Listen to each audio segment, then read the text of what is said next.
स्वागत है आप सभी का DLS न्यूज पर। एक बार फिर से आइए बात करते हैं दोस्तों। आज 30 अप्रैल 2020 गुरुवार हो चुका और जानेंगे दोस्तों अपन इस वीडियो में आज देश भर की तमाम बड़ी खबरों, हेडलाइंस, न्यूज और मुख्य समाचार पर नजर डालेंगे। सरकार ने लॉकडाउन में एक ढील दी है और इसके अलावा कई राज्यों में लॉकडाउन को 3 मई से भी एक्सटेंड कर दिया, यानी कि बढ़ा दिया। किन किन राज्यों में लॉकडाउन को बढ़ाया गया है, इसके अलावा भी दोस्तों स्टूडेंट्स यानी छात्र छात्राओं के लिए भी एक बड़ी खबर आ रही है। और साथ ही अगर आप प्राइवेट नौकरी करते हैं और अगर आपकी सैलरी 21,000 से कम है ना, तो सरकार ने आपके लिए 5 बड़ी घोषणाएं और बड़े ऐलान किए। एक एक करके सभी खबरों को जानेंगे इस वीडियो में। बिल्कुल ध्यान से बने रहेगा हमारे साथ और एकदम पूरा लास्ट तक जरूर देखिएगा। मैं आपका बिना टाइम वेस्ट के सीधे ले चलता हूं आपको पहले अपडेट में। तो बड़ी खबर आप देख पा रहे होंगे दोस्तों, लाइव अपडेट आ रहा है। पान मसाला च्युइंगम के उत्पादन और बिक्री पर रोक लगा दी गई है। गृह मंत्रालय ने कहा दोस्तों की नई गाइडलाइन 4 मई से लागू होगी और उसके बाद जल्द ही ऐलान किया जाएगा। जी हाँ, केंद्रीय गृह मंत्रालय में बुधवार शाम को देश में अभी जो बीमारी और वायरस का महामारी का संकट चल रहा ना, इसके हालातों पर एक रिव्यू मीटिंग हुई और इसके बाद दोस्तों मंत्रालय ने कहा कि पान मसाला और च्युइंगम के उत्पादन और बिक्री पर अगले आदेश तक पूरी तरह से रोक लगा दी गई है। लॉकडाउन से काफी फायदा मिला, स्थितियां सुधरी हैं, ये लाभ जारी रहे, लिहाजा 3 मई तक गाइडलाइंस के पालन पर पैनी नजर भी रखी जाएगी। नए दिशा निर्देश 4 तारीख से लागू होंगे। देखते हैं अब 4 तारीख को सरकार क्या क्या चीजों की खुल करती है। मैं आपको जरूर अपडेट दूंगा DLS न्यूज के माध्यम से। फिलहाल अपन आगे बढ़ते हैं अगली खबर में। तो देख पा रहे कि लॉकडाउन के बीच एक अच्छी खबर आई है। इस वजह से देश की बेरोजगारी दर में गिरावट देखी गई है। तो दरअसल आपको पता होगा कि पहले लॉकडाउन फेज 1 चल रहा था और अभी लॉकडाउन फेज 2 चल रहा है, राइट। लेकिन सरकार ने दोस्तों फेज 1 की बजाय लॉकडाउन फेज 2 में कुछ चीजों पर रियायतें दी है, काफी चीजों को खोल भी दिया। कई सारे उद्योग काम धंधे भी शुरू हो चुके हैं और इसके चलते दोस्तों मार्च में जो बेरोजगारी दर थी वो थी 26.19%, लेकिन अप्रैल में ये गिर कर हो चुकी है 21.05%। अच्छी बात है। साथ ही अगला अपडेट देख पा रहे कि केंद्रीय कर्मचारियों को अपने मोबाइल फोन में आरोग्य सेतु एप्लीकेशन डाउनलोड करना कंपलसरी होगा, यानी कि जरूरी होगा, अनिवार्य होगा। ये सरकार की तरफ से नियम लागू कर दिया गया है केंद्र सरकार ने।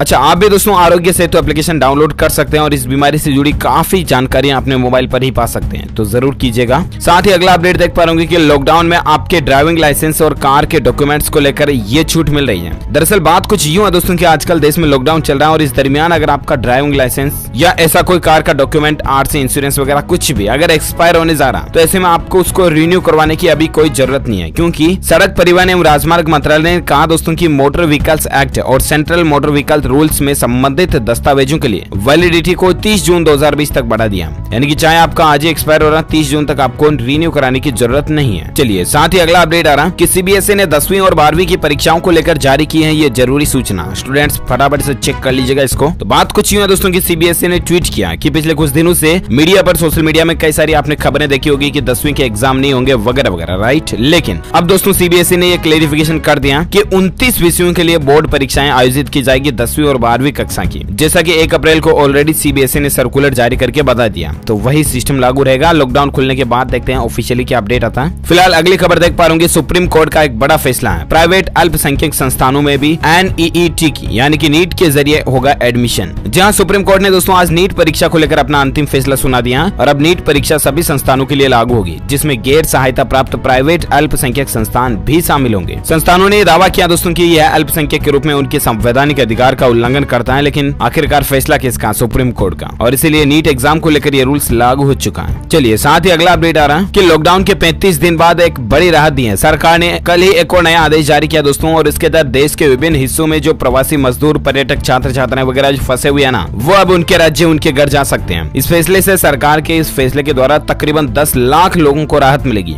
और इसके अलावा इस फैसले से ये भी हिंट या इशारा मिलता दोस्तों कि 3 मई के बाद भी लॉकडाउन एक बार फिर से बढ़ सकता। हालांकि अभी तक इसका कोई ऑफिशियल अपडेट नहीं आएगा तो मैं आपको जरूर बताऊंगा। फिलहाल अगली बड़ी खबर आप देख पा रहे कि लॉकडाउन में बिना मर्जी गर्भवती हो सकती है 10 लाख महिलाएं। संयुक्त राष्ट्र के अध्ययन में यह बात सामने आई है। जी हाँ, क्योंकि दोस्तों आजकल लॉकडाउन चल रहा है और ऐसे में सभी घर पर ही हैं, जाहिर सी बात है। और ऐसे में कई कारण ऐसे बनते हैं जिनके चलते दोस्तों महिलाएं गर्भवती होने के चांसेस ज्यादा बढ़ जाते हैं। इसको लेकर हाल ही में संयुक्त राष्ट्र जनसंख्या कोष यानी कि UNFPA ने कहा है दोस्तों की महिलाएं आधुनिक गर्भ निरोधक के इस्तेमाल से भी वंचित रह सकती हैं लॉकडाउन वगैरह के कारण, और इसीलिए अनचाहे गर्भधारण के 70 लाख मामले सामने आ सकते हैं लॉकडाउन के चलते। और इसके साथ ही अगले 10 साल में बाल विवाह के 1.30 करोड़ मामले सामने आने की भी संभावना जताई जा रही है। तो ये लॉकडाउन का असर क्या क्या हो सकता है, इसका एक एक्सपेक्टेशन है दोस्तों, बाकी आप समझ गए। और चलिए बात करते हैं अपन अगले अपडेट की। तो पंजाब राज्य के अंदर 17 मई तक लॉकडाउन बढ़ा दिया। हमने आपको DLS न्यूज के ऊपर कल नाइट में भी बताया था, राइट। यहाँ पर दोस्तों 4 घंटे के लिए आपको डेली छूट मिलेगी, तब तक आप पंजाब के अंदर 4 घंटे आराम से 7 से 11 तक घूम पाओगे।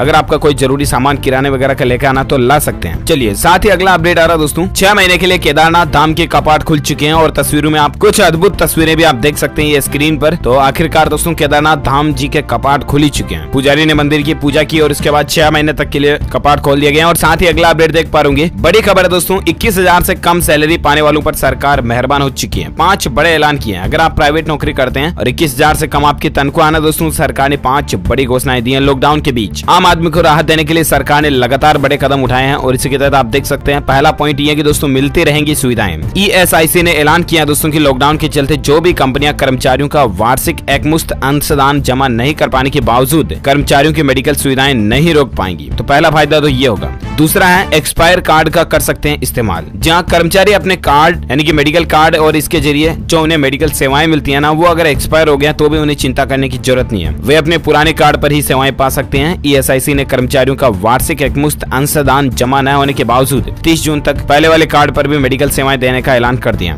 तीसरा पॉइंट आता है दोस्तों की प्राइवेट मेडिकल स्टोर से ली जा सकती है दवाइयां। ESIC ने कर्मचारियों या अन्य लाभार्थियों को लॉकडाउन के दौरान प्राइवेट मेडिकल स्टोर से दवाइयां खरीदने की सुविधा भी दे दी है। कर्मचारी प्राइवेट दुकानों से दवा खरीदने के बाद ESIC से खर्च किए गए पैसे को क्लेम भी कर सकते हैं। और ऐसे में जिन कर्मचारियों की नियमित दवाएं चलती हैं और लॉकडाउन में वे अस्पताल नहीं जा पा रहे हैं ना, उनको काफी राहत मिलेगी। चौथी घोषणा दोस्तों, अन्य अस्पतालों में हो सकता है इलाज। ESIC अस्पतालों को इस बीमारी के अस्पताल में बदल दिया गया है और वहां पर इलाज कराने वाले कर्मचारियों को चिंता करने की जरूरत नहीं है। आपको किसी भी तरह की गंभीर बीमारी हो, आप किसी भी हॉस्पिटल में इलाज करा सकते हैं। इसके अलावा कंपनियों को बड़ी राहत मिली है, जिसमें आप देख सकते हैं कि कर्मचारी राज्य बीमा निगम ने कंपनियों को राहत देते हुए फरवरी और मार्च महीने का अंशदान भी जमा करने के लिए समय सीमा को 15 मई 2020 तक बढ़ा दिया। ये कुछ प्राइवेट नौकरी करने वाले लोगों के लिए सरकार के ऐलान रहे। और साथ ही अगली खबर आप देख पा रहे होंगे दोस्तों कि अमेजॉन पे लेटर सर्विस शुरू हो चुकी है। अमेजॉन कंपनी ने एक नया फीचर, नया प्रोग्राम लॉन्च कर दिया, पे लेटर करके। अब दिल खोल के शॉपिंग कीजिए और पेमेंट की कोई टेंशन नहीं है। उधारी में शॉपिंग कीजिए, यानी कि एक ऐसा सिस्टम समझ सकते हैं दोस्तों कि जिस तरह से आपको क्रेडिट कार्ड पर एडवांस्ड पैसे की शॉपिंग करने की छूट मिलती है ना, उसी तरह से अमेजॉन खुद अपना अमेजॉन पे लेटर करके एक क्रेडिट सर्विस लॉन्च कर चुकी है, माइक्रो क्रेडिट सर्विस करके,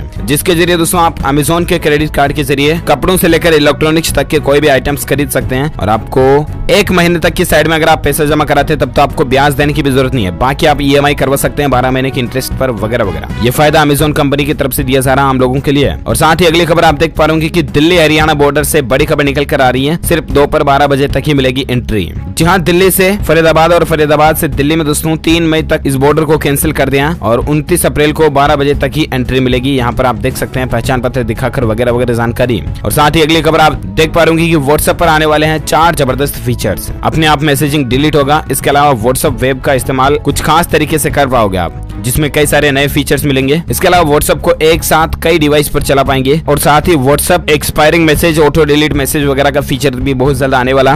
और चौथा है कि इमेज को सर्च कर सकेंगे। आप इमेज को सर्च कर पाओगे दोस्तों और उसकी प्रामाणिकता को भी जांच पाओगे। फालतू की खबरें जो फैलती है ना, उसके लिए व्हाट्सएप एक फीचर लॉन्च करने जा रहा है, अच्छी बात है। और साथ ही अगली खबर देख सकते हैं, एक राहत भरी खबर है। सितंबर तक दोस्तों मिलने लगेगा भारत में इस बीमारी का टीका। सिर्फ 1000 रुपए होगी कीमत। ये कहना है सीरम इंस्टीट्यूट के CEO का। जी हाँ, आपको बता दें भारत के अंदर इस बीमारी का टीका तैयार करने में लगे पुणे के सीरम इंस्टीट्यूट के CEO अडर पुन्नावाला ने कहा दोस्तों कि यदि ट्रायल सफल रहता ना, तो ये टीका इसी साल सितंबर या अक्टूबर महीने तक आ सकता है और 1000 रुपए में मिल सकता है। तो देखते हैं दोस्तों, जल्द से जल्द बस इसका टीका बन जाए, राहत वाली बात होगी ये। और साथ ही अगली खबर आप देख सकते हैं कि सरकार ने IT BPO कंपनी के कर्मचारियों के लिए एक बड़ा फैसला लिया और इस तारीख तक बढ़ा दिया वर्क फ्रॉम होम की वैलिडिटी को। 31 जुलाई तक इन कंपनियों के लिए वर्क फ्रॉम होम की वैलिडिटी को बढ़ा दिया। चलिए अब अपन नजर डाले दोस्तों इस बीमारी को लेकर कुछ आंकड़ों पर। तो देख पा रहे पिछले 24 घंटों के दौरान भारत में 1813 नए मामले देखे गए हैं इस चीनी वायरस की बीमारी के। और इसके अलावा अभी भारत में इसकी टोटल संख्या कितनी हो चुकी है दोस्तों, तो 31,787 टोटल संख्या हो चुकी है। अभी का लाइव अपडेट आ रहा है उसके अनुसार। और अब तक 1008 लोग जो इस दुनिया को अलविदा कह चुके हैं सिर्फ भारत से।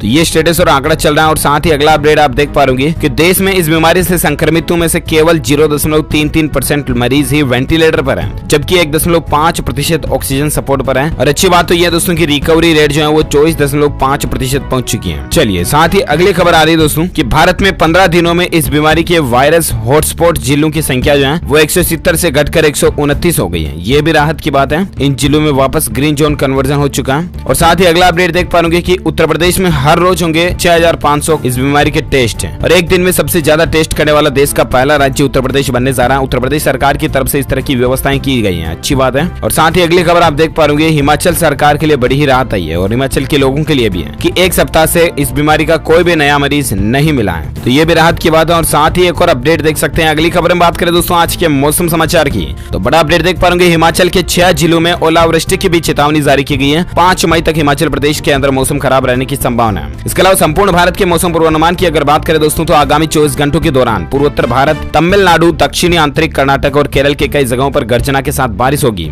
इसके अलावा पश्चिम बंगाल, बिहार के कुछ हिस्सों, उड़ीसा और मध्य महाराष्ट्र के कुछ जगहों पर भी हल्की से मध्यम बारिश की संभावना है। आंतरिक कर्नाटक, तटीय आंध्र प्रदेश, उत्तराखंड, उत्तरी पंजाब में कुछ जगहों पर भी हल्की बारिश हो सकती है और रायलसीमा में 1-2 जगहों पर हल्की बारिश होने की संभावना। उत्तर पश्चिमी राजस्थान में धूल भरी आंधी चलने की भी संभावना बन रही है। चलिए साथ ही अगला अपडेट आ रहा है उत्तर प्रदेश बोर्ड की तरफ से बड़ी खबर देख पा रहे दूरदर्शन पर आज से चलेंगी 10वीं और 12वीं की कक्षाएं। यूपी राज्य के स्टूडेंट्स जो है 10th 12th का सिलेबस दूरदर्शन पर ही पढ़ सकते हैं। सुबह 30-30 मिनट 2 क्लासें इंटर की होगी, 2 क्लासें हाई स्कूल की होगी। तो ये ऑनलाइन और टेक्नोलॉजी के माध्यम से सरकारी स्कूली शिक्षा को भी बढ़ा रही है, अच्छी बात है। और साथ ही अगला अपडेट देख पा रहे कि अब व्हाट्सएप पर मिलेंगे ब्रिटानिया के प्रोडक्ट्स। कंपनी ने लॉन्च किया जीपीएस आधारित चैटबॉट स्टोर लोकेटर करके। जीपीएस आधारित इस चैटबॉट की मदद से ग्राहक जिन दुकानों में ब्रिटानिया के उत्पाद उपलब्ध हैं उसकी जानकारी आसानी से हासिल कर पाएंगे। इसके लिए ब्रिटानिया कंपनी ने नंबर भी जारी कर दिए हैं 4071012222। इस नंबर पर आपको BRIT लिख करके व्हाट्सएप मैसेज लिखना और आपको अपने नजदीकी लोकेशन स्टोर की गूगल मैप के जरिए मिल जाएगी।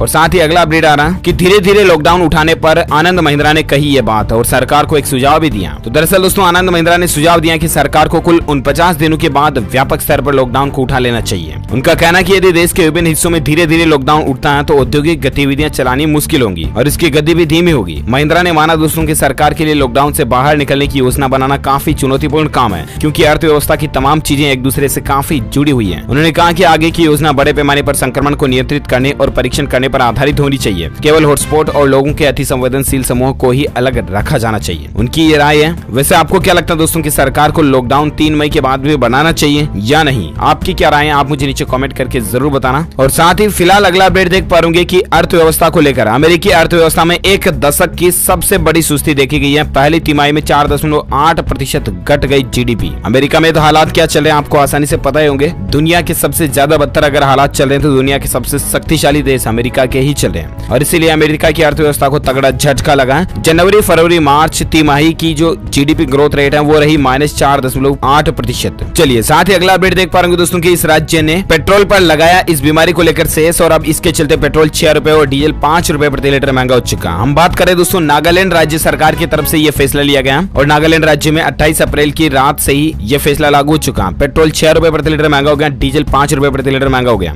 और इसके बाद अभी बेसिकली पेट्रोल और डीजल की रेट लिस्ट नागालैंड, असम वगैरह मेघालय में भी आपको पता हाल ही में महंगा हुआ था। तो अभी रेट्स क्या चल रहे हैं स्क्रीन पर आप ज्यादा जानकारी देख सकते हैं। और इसी के साथ ही यह आज की बड़ी खबरें, मुख्य समाचार, today breaking news, India news headlines news का अपडेट वीडियो फिनिश होता है। और हाँ, साथ ही आप मुझे नीचे कमेंट करके जरूर बताना कि आपको क्या लगता है कि सरकार क्या 3 मई के बाद लॉकडाउन को बढ़ा सकती है या नहीं। अभी जो देश के हालात और ये चर्चाएं चल रही है, डेटा आंकड़े एनालिसिस करके आपकी क्या राय है आप मुझे नीचे कमेंट करके बताइएगा जरूर। और साथ ही दिल से इस वीडियो को लाइक करना, दबा के लाइक करना, अपने ज्यादा से ज्यादा दोस्तों के साथ फेसबुक और व्हाट्सएप पर शेयर करना। और अगर आप DLS न्यूज पर पहली बार आए हैं ना तो चैनल को सब्सक्राइब करके बेल आइकन भी जरूर दबा देना ताकि आपको रोजाना के ताजा अपडेट्स तुरंत मिलते रहेंगे। Thank you, take care, good bye, जय हिंद, जय भारत, वंदे मातरम।